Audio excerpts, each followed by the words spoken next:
What is going on, guys? Today we are going to be reviewing the Greenworks Pro 3000 PSI electric pressure washer. There are a few reviews on this pressure washer on YouTube already, but none of them are going to be as in depth as mine. I'm going to show the pressures with the different tips, how many amps it draws, how many decibels it makes, and all that stuff. So I'm excited to do this. And this is a personal pressure washer that I'm going to be keeping and using for duties around the house here. If you like what you see in the video here, make sure you check out I'm Josh V and Aaron's Test Lab. Both of them guys, I watched a lot of their videos before I made the choice on this pressure washer, and they do really good videos and reviews and tests on these as well. So I'm going to drop their channel links down in the video description if you want to check them out and give them some love. So we're going to dive into the unboxing and assembly and all that. I will post timestamps down in the video description where you can check and kind of skip through the video if you want to skip to certain parts, but I'm going to go from A to B, unbox it, show the assembly, kind of go over what I think about the product itself. Then we're going to hook it up, do a couple pressure tests, and go from there. And we'll also do the decibel test, which is obviously for noise level, and I'll show you how many amps the motor is drawing. I will be doing a separate video showing kind of the accessories. As you see here, I've got some of the Chemical Guys Mr. Pink and a foam cannon to try out with this pressure washer, also the Greenworks surface cleaner, as well as a foam cannon. So I'm gonna keep that separate just to keep this video from getting ridiculously long. So if you wanna see how all those accessories work out with this pressure washer, make sure you check that video out. It will be coming shortly, and I will post that down in the video description here as well once I have that video made and posted. So let's get into it. So to start, it's a 3000 PSI, 1.1 gallon per minute electric pressure washer, which is pretty much the highest PSI pressure washer without going commercial and to gas that you're gonna find. There's a lot of like smaller, cheaper pressure washers on Amazon and such that claim upwards of 3,800 PSI, but if you watch a couple of videos on it, they don't come anywhere near what they're actually rated for. That's why I'm going with the Greenworks, is that they're one of the few, along with Ryobi, that actually seem to pump out the numbers that they claim. Now, the reason I went with this over the Ryobi is because the most powerful Ryobi I could find, I think, was 2,300 PSI, and it did test well on one of Josh's videos, but the Ryobis come with a smaller orifice tip, so that's why they're able to make that higher pressure. If you take a normal tip, say off of this pressure washer, and you put it on a Ryobi, it's suddenly going to drop big time. And the Ryobi after tax is about 300 bucks. The Greenworks here is normally $3.99 on their website, but because I signed up for their email and text service, which I actually unsubscribed from shortly after, they gave 10% off. So I was able to swoop this pressure washer for $340, $350, something like that, which is the price of their lower 2700 PSI unit. So like I said, the Ryobi was about 300 bucks after tax. An additional 50 bucks or 40 bucks, can't remember, got me this 3000 PSI unit, which I think is going to be the better choice for the money. So to start, we got a brushless motor, which I do like. Comes with an Uberflex 25-foot hose. I did purchase a 50-foot Uberflex just so I can go around the whole vehicle, but that's a great hose to start with. They've got their jet flow technology, which I haven't really looked into, but it kind of keeps up and makes as much pressure and volume as you need to. As you see, they claim 2 gallons per minute. I believe that's at 100 PSI. So we're gonna do some flow tests in a bit. And the warranty on this unit is pretty darn good as well. 10-year limited warranty on the motor and 3-year limited warranty on everything else. Okay, let's get unboxing.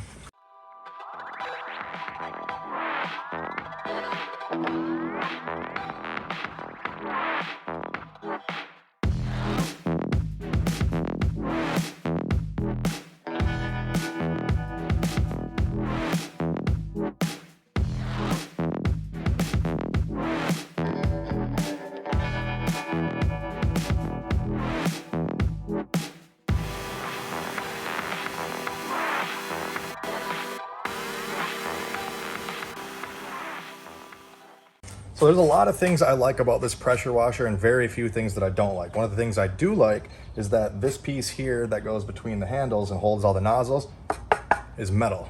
I'm not a fan of chintzy, cheap plastic.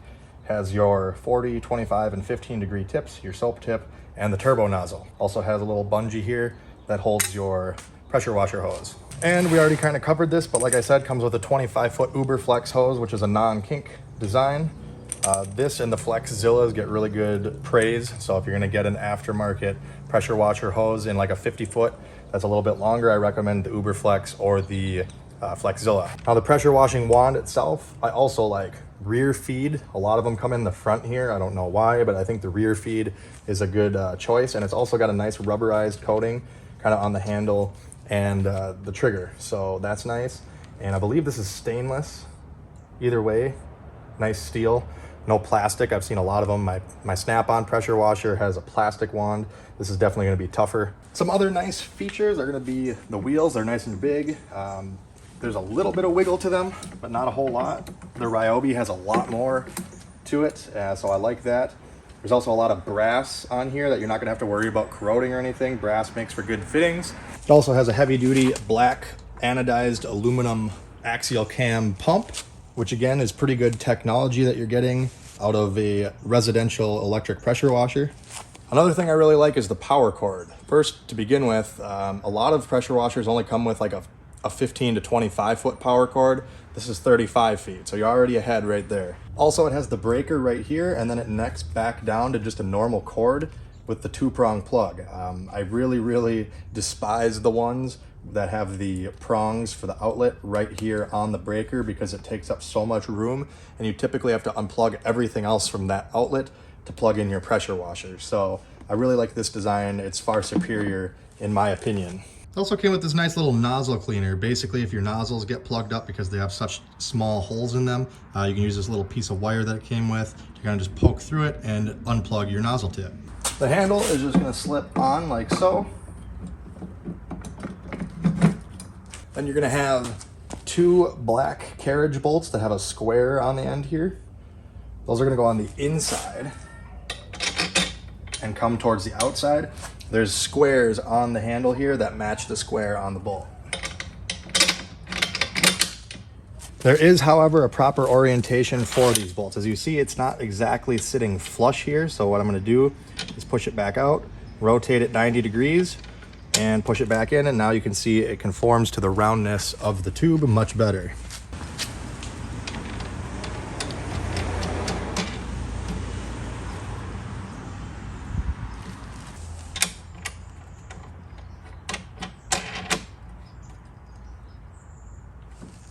The wand is a double O-ring design, which is nice, less likely to leak. I'm gonna go ahead and take this piece of plastic off the threads of the end of the wand.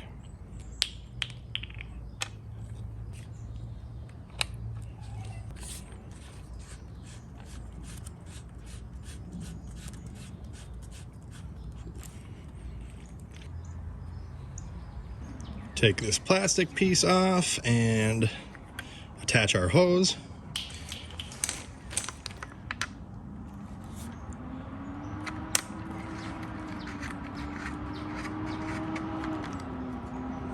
The nozzle holder is going to go in this orientation. There's some riv nuts or time certs, whatever you want to call them, already in the tube there. So we're going to use these 4 silver supplied Phillips head screws and tighten those down.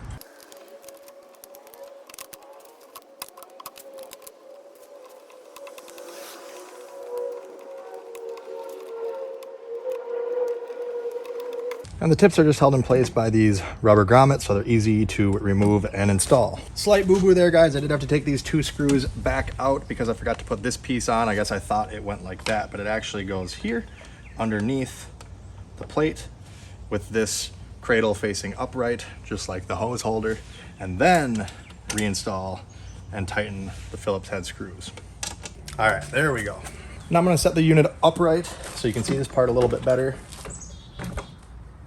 Now we're gonna take our cord holders and assemble those. You're gonna take this piece and it's gonna push in like that. And then of course, the contour of this is gonna match the bars here. Silver screw with washer down through the top here. And then before you snug it up, based on their pictures, I mean, you can put this however way you want, but if you have it out like this, it sticks out more than the rest of the unit. They show installing it like this, facing upwards. And now the same for the other one.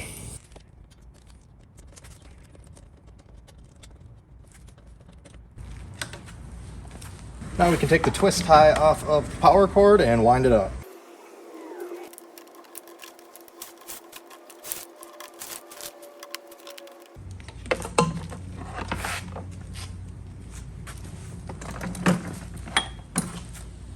Now I'll hook up the water hose. I do have a set of quick connects that I'm going to be putting on this in the other video showing the accessories. But for now, I'm just going to test the unit as is. Factory fittings with the factory 25-foot Uberflex hose. And for storage of the wand, it should just clip into place. Then for the pressure hose, just unhook the bungee from this little lip right there. Put your hose over the holder and stretch this back over and hook it up. So now we're fully assembled here, and you can see one more of the pros in my book, which is that you can stand it upright as well. Depending on your living situations and storage space, you might not be able to put it down the long way. This might work better for you, so I like that option. Now we're gonna take this rubber cover off here where the pressure washer hose hooks up, and I do need to put one of my quick couplers on here just so I can hook up the gauge so you guys can see the pressure. So I'm gonna put that on real quick.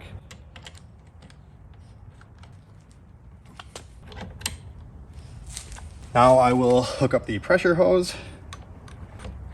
Your pressure hose would screw on just like this onto the pump here if you weren't using a quick coupler. Then we will connect the pressure washer hose to the wand. Make sure you get all these connections nice and tight. Now just one small issue I noticed, you can see the clear hose down there is kinked. That's the feed hose for the soap reservoir here. So what I'm going to do is, you can see it's barely pushed on here too. So I'm going to pull the hose here through the rubber grommet to unkink this side and to push it onto here farther. I don't really plan on using this soap dispenser, but anyone that is going to use it, I just wanted to mention that for you, to keep an eye on that. Otherwise, you're not going to get any soap. So I made sure it was pushed all the way onto the tank. It's unkinked the best I could get it there. Goes through the grommet and pushed onto here. Next, we'll remove this protective covering from the prongs of the connector and plug it into the wall outlet.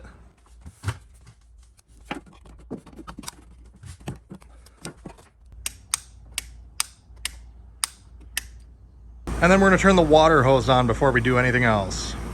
Now, once the water is turned on and you've got no leaks, just going to pull the trigger here, get all the air out of the system. We don't want to burn up the new pump. That should be good. And now we should be ready to fire it up for the first time. Hit the power button right here.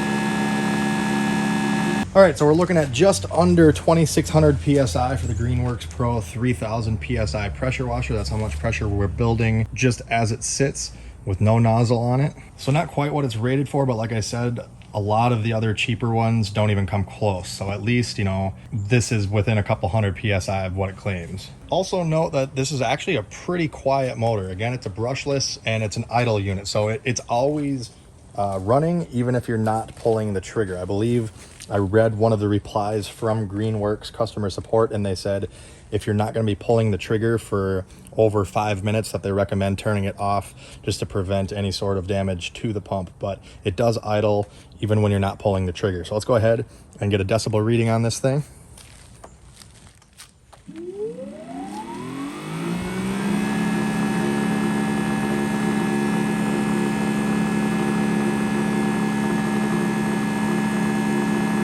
Now let's put the soap tip on, see what kind of pressures we get out of that. We'll do a pressure test and a flow test with all the tips.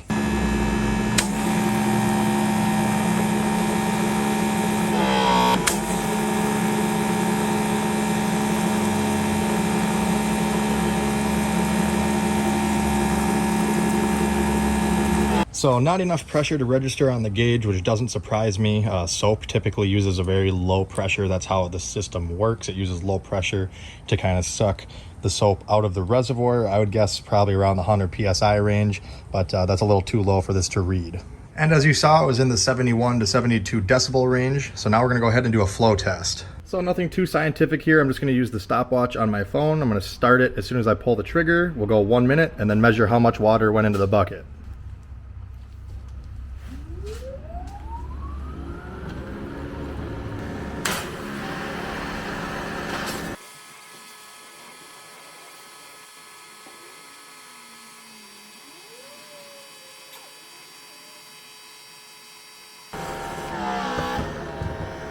All right, just a hair over 1 minute. Okay, the water has pretty much leveled out here, and it is 1 gallon, 1¼ gallon, 1½, and then 1 3/4, so 1.75. It is just under the 1.75, so I'm gonna guess it's about 1.7 gallons per minute with the soap tip. Now we will switch to the turbo nozzle.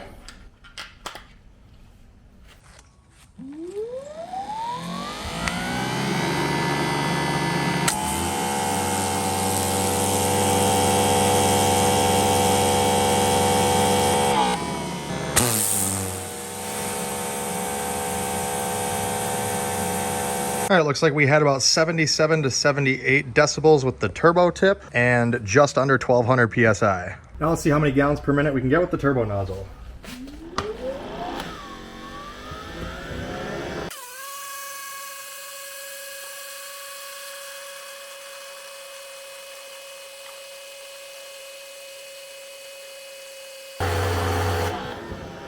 Pretty similar results to the soap tip, slightly less, but we are between the 1 3/4 and the 1½ gallon mark, just like before. I would estimate this one to be closer to 1.6, 1.65 gallons per minute. Now we'll try the 40-degree tip.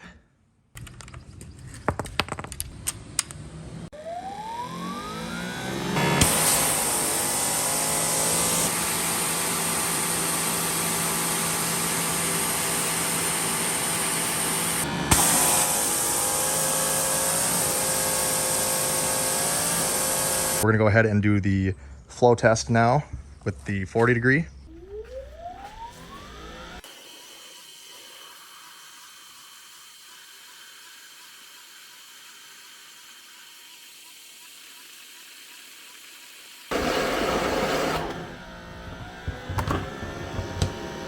All right, I actually did have a little bit of splashback out of the hole there just because of the higher pressure with the 40-degree tip, but pretty close measurement here. Remember, this is rated at 1.1 gallons per minute, and this is a half, this is a quarter.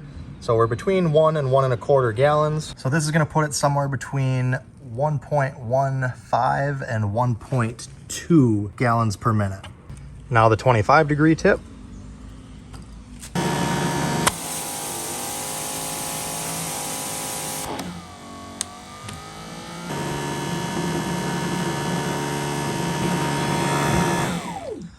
So kind of an interesting result here. We're now building 3000 PSI, the full rated pressure, which kind of has me baffled because really it shouldn't matter what tip is on the end of the gun when you're not pulling the trigger. It's just building up pressure between the pump and the handle here. So I'm not sure why it's doing the full 3000 now. I mean, I'm not going to complain. I don't know if it maybe took a few minutes for the pump to break in, just kind of an interesting observation, but let's see what it builds for pressure here.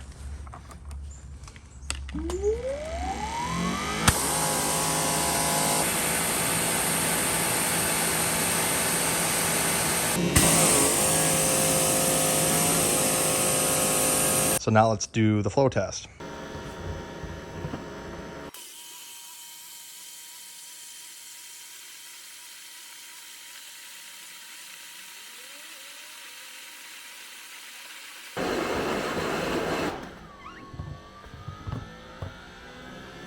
All right, and again, we're pretty much in the same spot right here between the 1 and 1¼ So we're right around 1.15 or 1.2 gallons per minute. And now last but not least, the 15-degree tip. About 3000 again.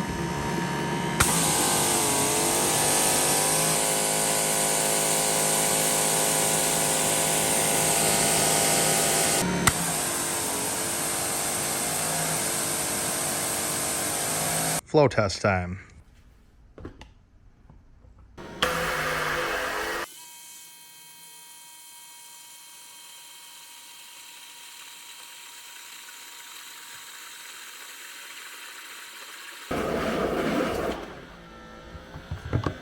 All right, 15 degree tip, once again, putting us between the 1 and 1.25 gallon mark, 1.15 to 1.2 gallons. This is nice to see because, again, as previously mentioned, one of the pros of the Greenworks is that their gallons per minute and their PSI is actually close to what they claim, unlike other competitors and cheaper ones off Amazon. And usually once you go higher pressure, your GPM drops way down, but this has been very consistent with all the tips. The only one that was really any higher, I think, was the soap tip, maybe the turbo tip, but not much. We were pretty much in the 1.15 or 1.2 to about the 1.7 gallon per minute mark. So very consistent, and again, performs how it should. Another cool thing I didn't notice earlier when it was brighter out is this light actually lights up green.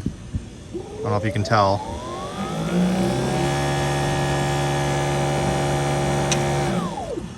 So just out of curiosity, I'm gonna see what it flows with no tip on it, just for maximum flow, low pressure situation.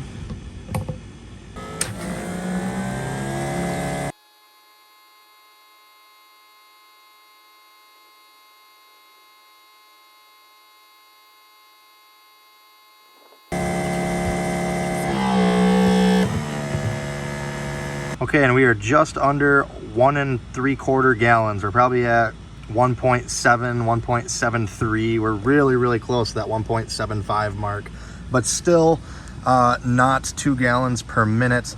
And that was definitely below 100 PSI. So I'm not sure where they're getting their 100 PSI, 2 gallon per minute flow rate, but the important thing is that it was very close or higher to the 1.1 gallon flow that it's rated at with the actual tips on, which is the more important part. This was just kind of for fun. All right, so now we'll see how much the Greenworks 3000 PSI unit draws for amperage. It's advertised as a 14 amp motor. So we're at 0 right now. Just gonna plug it in, it's not turned on yet. All right, so we're at 0.014 just to power the breaker unit. Now let's power it up and see how much just the motor draws.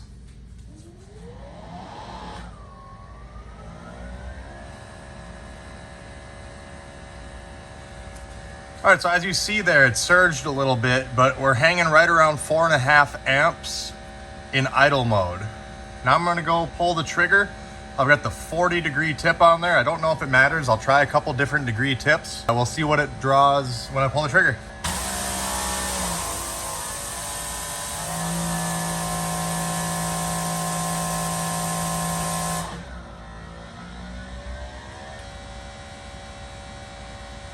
Okay, so as you see there, a little inconsistent. When you first pull it, I don't know if you can tell on camera or not, but my amperage draw gauge here actually dimmed. I'm guessing this outlet is a 20 amp circuit because as you saw there, when I first pulled the trigger, it surged up to 18 and then it cut back down to about 12 and then it evened out around 14.8, 14.7.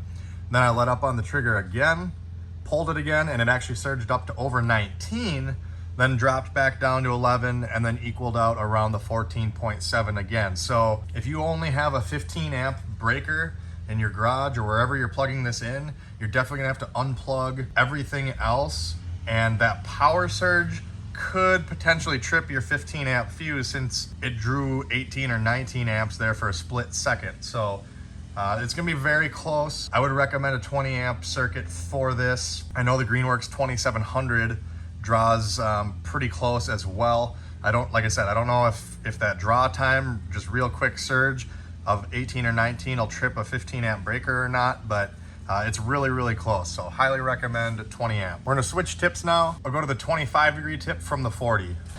All right, we're right around that 4 amp range again, just idling.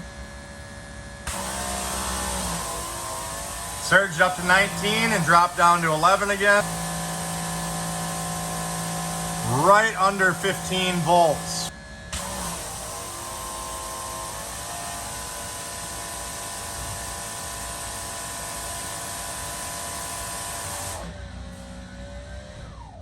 We went over 15 a little bit there with the 15 degree tip. So I'm just gonna say straight up, if you got a 15 amp breaker, this pressure washer isn't going to work. It's just too close for comfort. You'll be tripping breakers left and right. I would put a 20 amp breaker in, make sure your wiring is good to handle that, or use a different outlet if possible. Now let's try the turbo nozzle for giggles.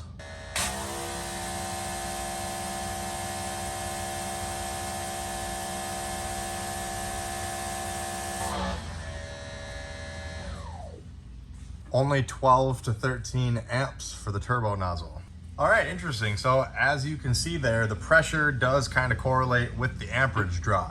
The turbo nozzle, if you remember from the pressure test, was less pressure than using, say, the 15, the 25, or the 40 degree tip. So we have lower pressure, therefore the motor's not working as hard, and we weren't drawing as many amps there. So let's go ahead and just check the soap nozzle.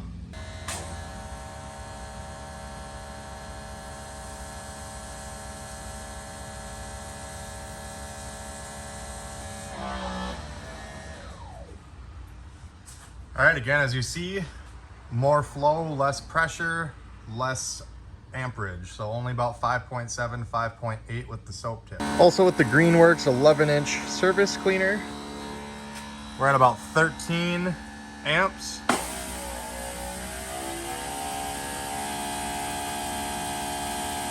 $13 and a half maybe.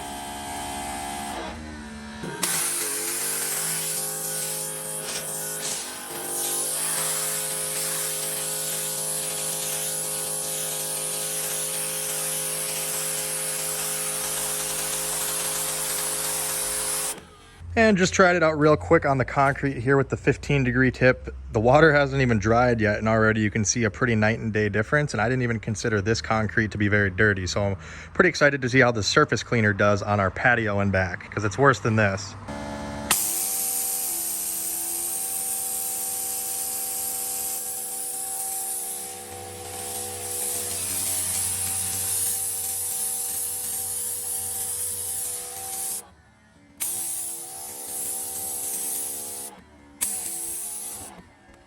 The concrete is starting to dry here, so now you can better see the before and after. And honestly, guys, you saw I just kind of floated over it rather quickly. Had I slowed down, got a little bit closer with it, or used the surface cleaner, probably get even better results. So I mean, this thing actually is useful. It's not one of those deals you're gonna buy it and be like, oh, this thing don't have enough pressure. I mean, unless you're used to really high PSI gas units, I think you're gonna be very happy with this pressure washer. I'm coming from a 1650 PSI snap-on pressure washer. I'm not sure who actually makes that. I don't think it's actually snap-on, but either way, that one had an adjustable tip on it. It didn't have interchangeable tips. So this thing, it has me pretty impressed so far. And as you'll see here, it doesn't quite fit under my tonneau cover on my Ram pickup here. So what I'm gonna do is you can just easily loosen these knobs rather quickly, pull the carriage bolts out, and simply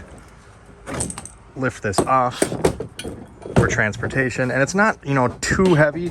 I believe this is in like the 40 to 50 pound range, so it may be a little heavy for some, but in general, as far as weight is concerned, it's really not too bad. Sorry if I got a little long-winded on this one, guys. I just wanted to make sure you had all the specs and information that you might want to know about a pressure washer, because I know I wanted to know all this stuff. So hopefully the little tags and timestamps help you out a little bit. And that is about going to do it for this review, guys. I will follow up with a long-term one once I've had a chance to use it. And again, watch for my accessory video that I'm going to be doing here shortly. If you didn't find what you liked here, say you wanted a different PSI or different GPM, like I said, make sure you check out Aaron's Test Lab and I'm Josh V. They've done plenty of pressure washer reviews each, and you got a little bit more variety there if you're looking for something a little bit different. But if this video helped you out, make sure you hit that like button, comment down below with any questions, check out my other videos. As always, thanks for watching. Have a great day.